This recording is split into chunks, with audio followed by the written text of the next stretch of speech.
Qué gusto saludarles. Soy Floribel Méndez y como gerente del INEC les damos la más cordial bienvenida a este espacio con el que iniciamos la semana de actividades para celebrar el Día Mundial de la Estadística. Como ustedes saben, desde el INEC somos los responsables de la gestión de las estadísticas oficiales para orientar la toma de decisiones que promueve el desarrollo del país. Por eso no podemos dejar pasar esta fecha tan importante. Les comento que como parte de esta celebración, durante toda la semana hemos programado una serie de videos en nuestras redes sociales bajo el lema Conectando al país con estadísticas confiables frente al COVID-19.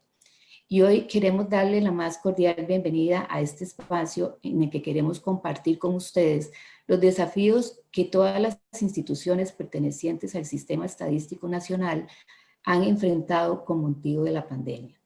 Quizás el mejor ejemplo con el que iniciamos es conocer lo que significa para el Ministerio de Salud ofrecer diariamente estadísticas sobre el COVID-19.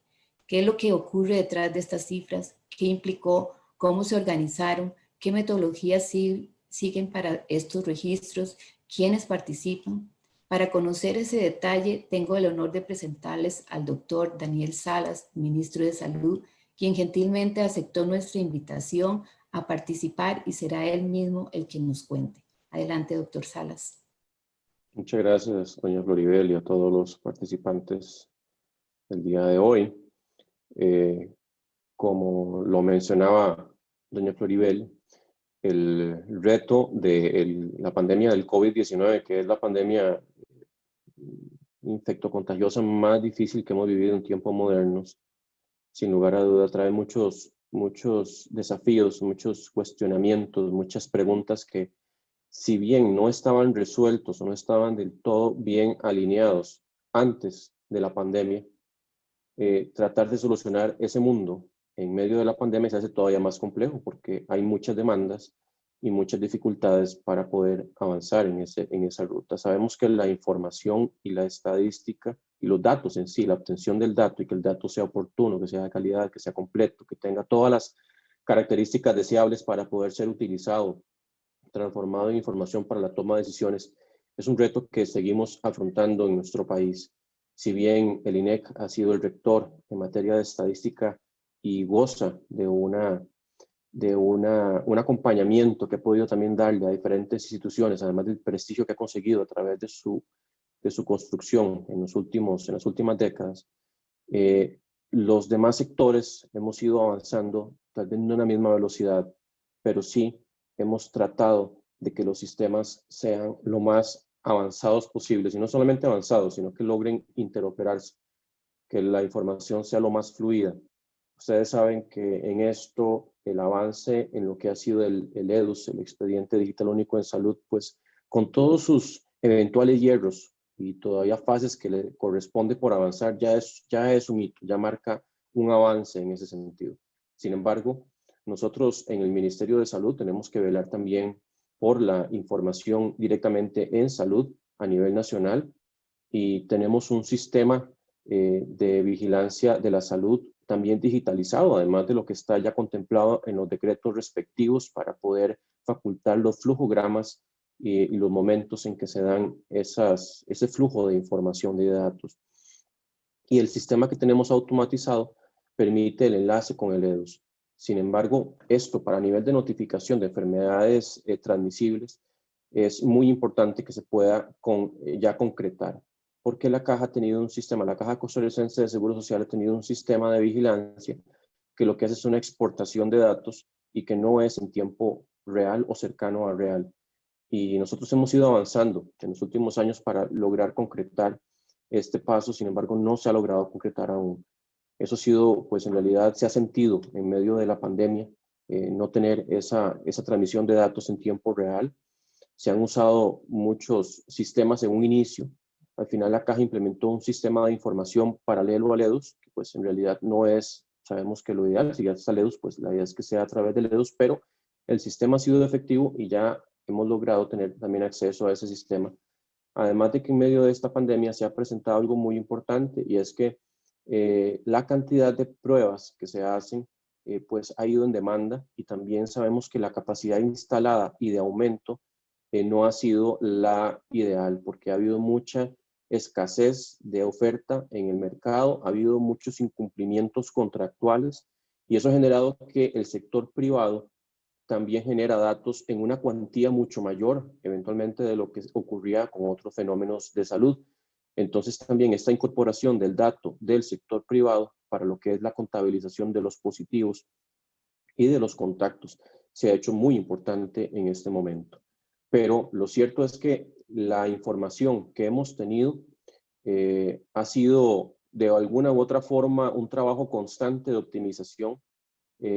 Lamentablemente no hemos podido dejar del todo de utilizar registros no sistematizados, no automatizados, no que lleguen directamente con un control de calidad, ¿verdad? Y sabemos que esto pues es parte de las asignaturas pendientes, como indicaba, que ya hemos venido trabajando, pero que lamentablemente la pandemia no permitió o no nos agarró antes de que pudiéramos concretar muchos de esos trabajos, que ya incluso el INEC también venía acompañando un poco el trabajo de aumento de la calidad del dato en lo que es vigilancia de la salud.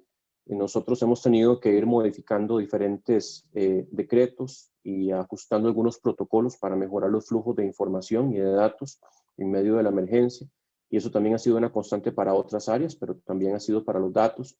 Aquí rescatamos el trabajo interinstitucional, que ha sido muy importante, tanto a nivel del trabajo de morbilidad como de mortalidad.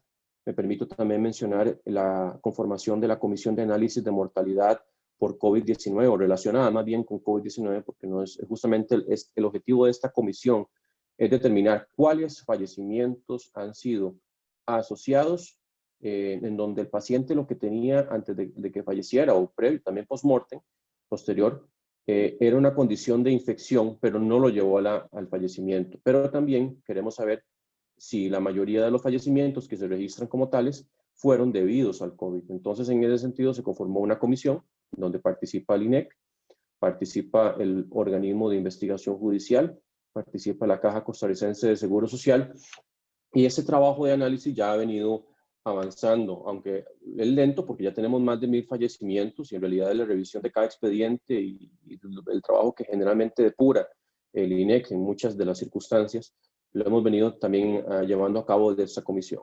Y entonces ese trabajo interinstitucional, además en este momento el trabajo con las municipalidades a nivel de los casos, del abordaje, el aporte que ha venido dando también la Caja Costarricense de Seguro Social, el MIVA, otras instituciones, ¿verdad?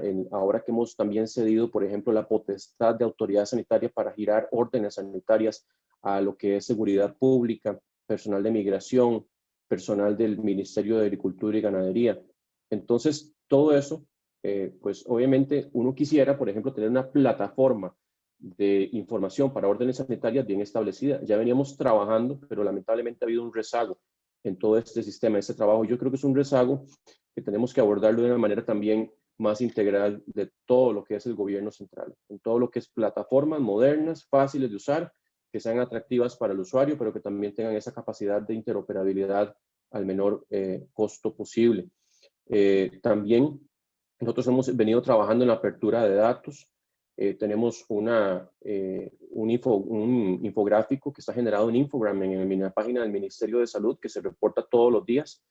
Y ahí tiene información, pues la más básica tal vez, aunque alguna es un poco más compleja, en donde viene lo que es el registro de casos nuevos, casos acumulados, los casos activos, los fallecimientos nuevos, los acumulados, los internamientos, tanto en salón como en UCI, todo lo que es la distribución por grupos de edad, por hospitales en internamiento, la distribución por cantones, tanto en casos activos como casos nuevos y casos recuperados. Y eso está todos los días, se actualiza en la tarde para que todo el mundo prácticamente pues pueda tener acceso a esa información. Además, también en la página del OGES, que es el Observatorio de Referenciación en Salud del Ministerio de Salud, ustedes pueden encontrar también diferentes formatos, tanto de mapas como de datos abiertos en Excel, en punto DAT, por ejemplo, para que puedan descargarse, y ahí vienen las series históricas desde que empezó la pandemia de diferentes variables, tanto a nivel cantonal también como a nivel nacional. ahí se agregan otros datos como todo lo que es el seguimiento de las muestras que se han tomado, de los positivos nuevos, todo lo que hemos hablado, pero ya para que puedan incluso hacerse algún tipo de análisis un poco ya más detallado, ¿verdad? Datos en Excel día por día o incluso para hacer mapas. Y ahí están también los mapas disponibles. Pero es parte también de las políticas que debemos ir retomando. En medio de una pandemia sabemos que cuesta más tal vez al principio porque hay que organizarse, pero yo siento que en la medida que los sistemas estén bien enlazados, bien claros los objetivos y bien sistematizada todo ese tipo de obtención de la información, esta información de datos abiertos o disponibilidad para la población no tiene por qué ser un reto adicional. Yo creo que en realidad también el hecho, por ejemplo, del reto de la trazabilidad de los contactos. Sabemos que hemos tenido varios intentos o varios avances de obtener a través de aplicaciones la posibilidad de detectar dónde estuvo una persona, si estuvo en contacto con otra persona, pero esto al final queda también a criterio de uso de cada persona y sabemos que si no se usa menos de un 60%, la posibilidad de obtener esos datos y que nos usen para el manejo de la pandemia, pues pierde mucha potencia, mucha fuerza. Sin embargo, hemos ido avanzando con una aplicación que esperamos ya tener pronto implementada para que podamos facilitar ese seguimiento de contactos. En fin, los retos en medio, como indicaba, de una pandemia se magnifican en todos los campos y ustedes saben que los impactos de esta pandemia ya lo estamos viviendo, no solamente son en salud, trascienden en salud. Y a mí me preocupa mucho también, y es algo que tenemos que ir trabajando en las estadísticas del impacto en salud pública que genera la pandemia, no solamente por la afectación de los casos directos o las muertes o los internamientos en UCI, sino por todo lo que se ha dejado de hacer, las intervenciones que hemos dejado de efectuar en salud y también los fenómenos incluso de aumento de desempleo, aumento de pobreza. Eso obviamente va a variar la forma en cómo se alimentan los costarricenses, puede haber un resurgimiento eventualmente de la desnutrición. O sea, en general, el reto de la pandemia y los impactos y todos los campos que invade son muy amplios y son sujetos a un análisis bastante completo que esperamos. Ya nosotros empezamos en la Unidad de Economía de la Salud a plantear un estudio de este tipo para tratar de avanzar y entender más los impactos que se están generando en salud de forma integral por esta pandemia. No sé si lo que se esperaba era algo mucho más específico, pero yo también por el tiempo no podría, doña Floribel, entrar en detalles mucho más, ¿verdad? ¿Verdad? De cómo es el flujo ya propiamente, de cómo pasa el dato, de cuál es la calidad, porque yo creo que aquí es como más hablar de la generalidad del uso de los datos y todos los retos, ¿verdad?, que ha representado esta pandemia. No, muchas gracias, doctor Salas. En realidad sus palabras refuerzan la importancia de disponer de datos que sean oportunos, confiables, accesibles, y eso es un reto, ¿verdad? Estamos en medio de una crisis, de una pandemia, y también en estos momentos surgen las oportunidades de innovar, de mejorar, de aprovechar, de visualizar la importancia que tienen los sistemas de información en situaciones como esta, y que en realidad si no tenemos datos, si no tenemos información, pues es más difícil enfrentar estas situaciones tan lamentables y tan difíciles, ¿verdad? No, le agradezco mucho la participación, doctor. Con muchísimo gusto. A quienes nos siguen en esta transmisión, les invitamos a conectarse con nosotros todos los días de la semana del 19 al 23 de octubre, cuando a las 10 de la mañana publicaremos videos que reflejan la importancia de conectar el país con estadísticas confiables. Muchas gracias. Más información, mejores decisiones país.